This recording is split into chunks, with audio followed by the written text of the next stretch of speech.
Hello students, today we will study our next chapter, chapter number 19, our history. क्या है इस chapter में? See, read the chapter. History is the story of man and his life on the earth. हम लोगों का ही ये story है कि अर्थ पे हमारी क्या क्या घटनाएं घटित हुई, हम लोग कैसे जीते थे पुराने जमाने में.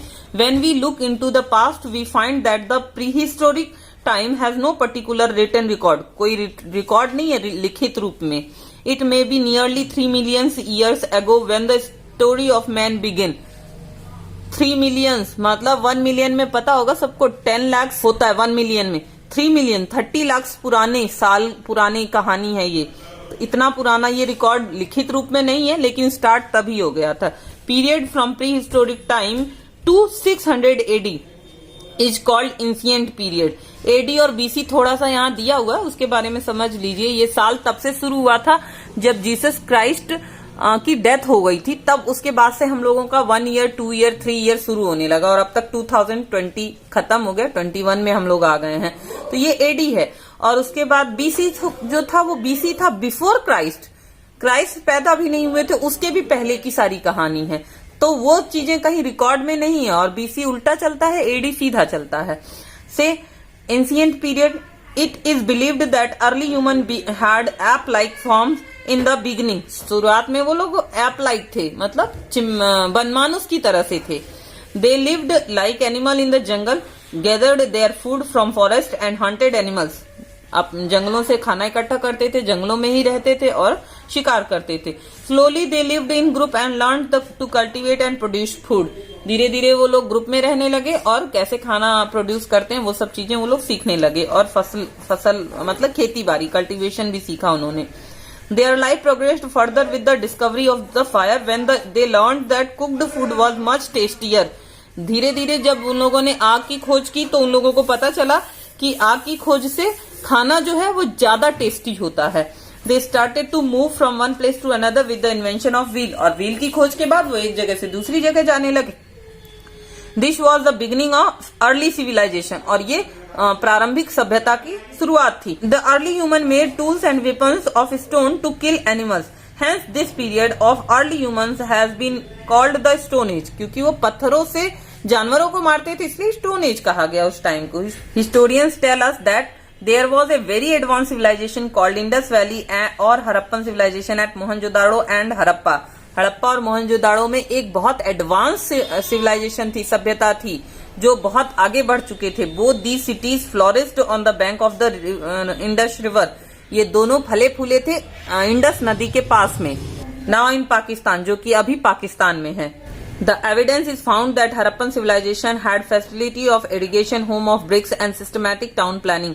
वहां पे जो भी हमको खुदाई में मिला है, सिविलाइजेशन में पता चला है, वहां पे इरिगेशन की फैसिलिटी थी, ईंटों के घर थे और सिस्टमैटिक रूप से वहां का टाउन था. Excavation of granaries, citadel, great bath, seal, pottery, jewelry and other remains of the civilization tell us about the life of the people at that time. उस टाइम के लोगों के लाइफ के बारे में ये सारी चीजें हमें बताती हैं. उत्खनन में जितनी चीजें हमको मिली हैं, सील मिला है, बर्तन मिला है, ज्वेलरी मिला है, all other things. It is believed that Aryans came to India from Central Asia sometimes around 1500 BC and settled down in North India. ये ऐसा माना जाता है कि बीसी में आए थे ये लोग. 1500 BC, क्राइस्ट के पैदा होने से भी बहुत पहले से आए थे ये लोग. एंड इन नॉर्थ इंडिया में आके सेटल हो गए थे. Vedic period began with the Aryans. और तभी से वैदिक पीरियड भी शुरू हो गया था. A number of books such as Vedas, great epics, the Ramayana and the Mahabharata, the Upanishads were written during this period. और उसी पीरियड में ये सारे हमारे महान जो epics थे वो लिखे गए थे. These books tells us a lot about the people of the Vedic period. This period is also known as the Vedic age. उस टाइम के लोगों के बारे में बताता है और उस पीरियड को बोलते हैं वैदिक as.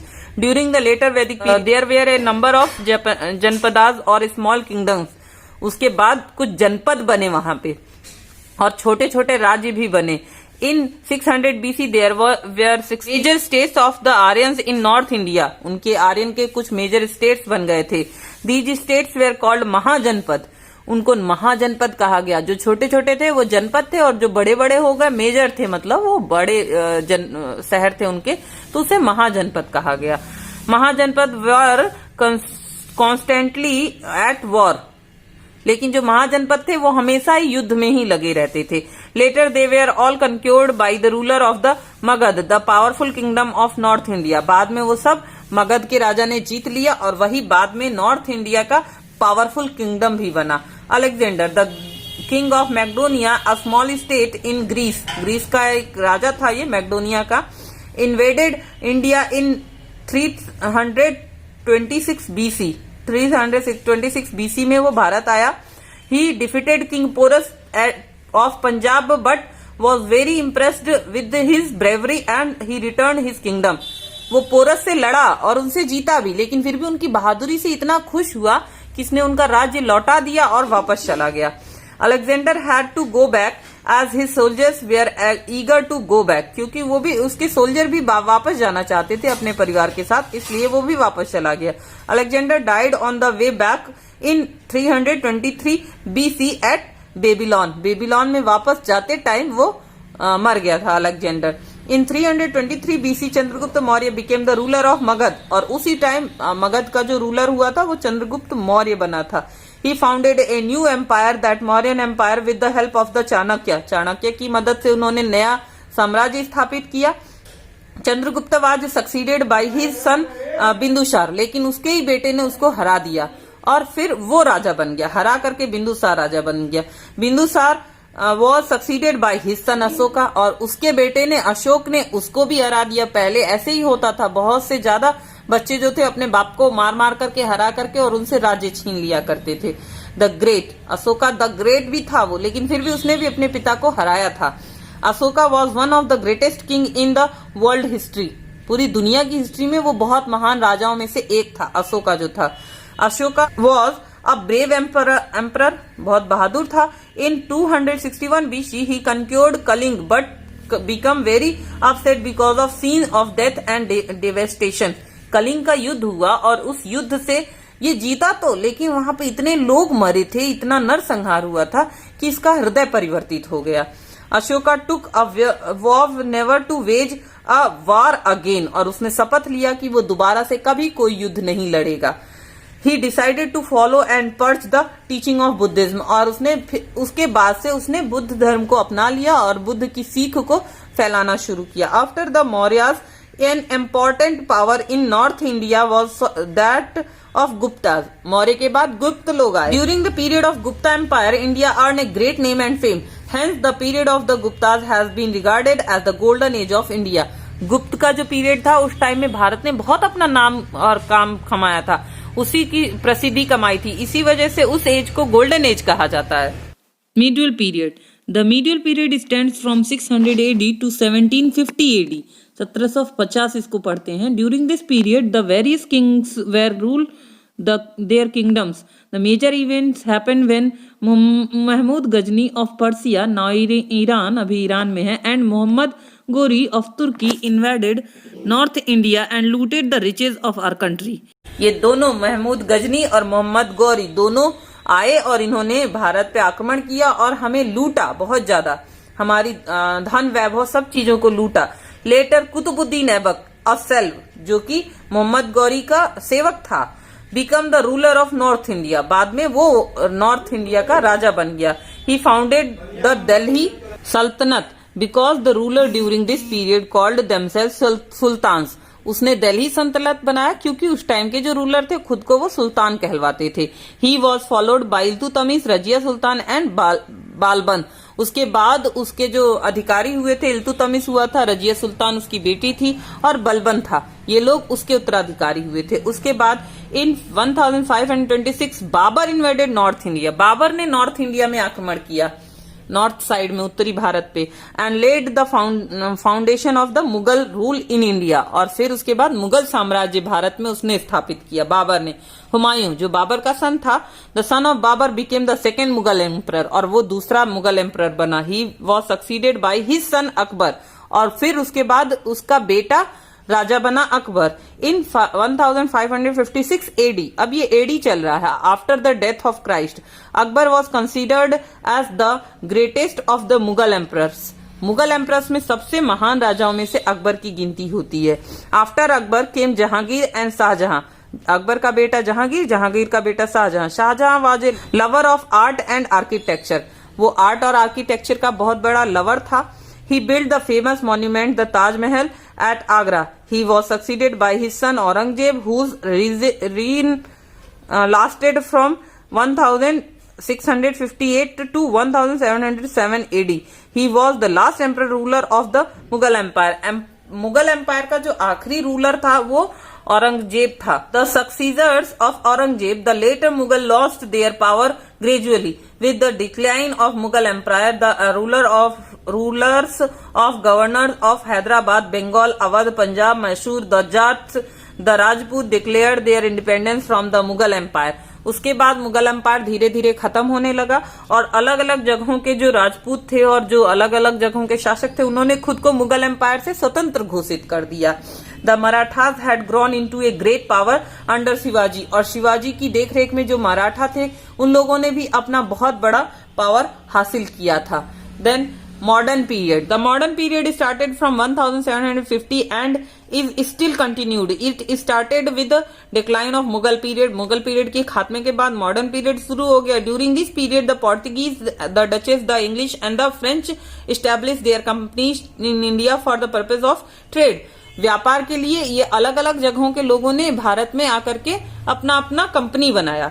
But the British defeated the French, the Portuguese and the Dutch, और जो ब्रिटिश थे उन लोगों ने सबको हरा दिया। In 1757 AD the British defeated Sirajuddaulah, the nawab of Bengal, Bihar and Orissa. उन लोगों ने 1757 AD में बंगाल के नवाब को हरा दिया और अपना उन लोगों ने साम्राज्य स्थापित कर दिया। The British who had come to India for trade started participating in the administration of the country and soon brought the whole country under their control. धीरे धीरे उन लोगों ने बांटना शुरू कर दिया भारत को ही, और उसके बाद से पूरे भारत को अपने कंट्रोल में ले लिया। But the Indians were unhappy to be ruled by a foreign power, लेकिन जो भारतीय थे वो लोग थोड़ा दुखी थे बाहर के लोगों का पावर से। In 1857 they revolted against the British but the revolt collapsed. उन लोगों ने शुरू तो किया लेकिन वो ज्यादा सक्सेस नहीं हुआ था। उसके बाद से क्या हुआ, फिर 1858 में the queen of England took over the control of Indian territories. जो इंग्लैंड की रानी थी उसने इंडियन टेरिटरी पे अपना कंट्रोल कर लिया। After the failure of revolt of 1857, जो 1857 का जो हमारा आंदोलन था वो फेल जब हो गया, Indian leader formed political organization to free India from the British rule. उन लोगों ने कुछ राजनीतिक पार्टियां बनाई जिससे कि भारत आजाद हो सके। इन 1885 में the Indian National Congress was founded that led the Indian freedom struggle. इसका उस टाइम में आविर्भाव हुआ और उसके बाद इन लोगों ने भारत को आजादी दिलाने के लिए स्ट्रगल किया। Mahatma Gandhi with the weapon of non violence, Mahatma Gandhi का जो हथियार था वो नॉन वायलेंस था। Force the British to leave India, और उन्होंने बहुत फोर्स किया ताकि वो लोग भारत को छोड़ सकें। India finally won freedom on 15 August 1947, और लास्ट में भारत जो है वो आजाद भी हो गया। इंडिया आफ्टर इंडिपेंडेंस, इंडिपेंडेंस के बाद after independence India has made great progress in several areas. We have produce world class scientist, engineers, journalist, soldiers, bureaucrats, politicians and doctors. हम लोगों ने बहुत ज्यादा अच्छे अच्छे लोगों को, इतने सारे लोग हमारे यहाँ से निकले, महान महान लोग। We have built complexes, bridges and dams. हम लोगों ने डैम बनाया, कॉम्प्लेक्स बनाया, ब्रिज बनाए बहुत बड़े बड़े। We have sent satellites and rockets into space, वो भी किया हम लोगों ने स्पेस में भी। India is on the way to become a super power, और हम लोग उसकी राह पे चल चुके हैं ताकि हम लोग भी सुपर पावर बन सकें। अब ये थोड़ा सा मोर टू नो है, इसको आप लोग खुद से पढ़ लीजिएगा और लर्न करिएगा। That's all about this chapter. Thank you student.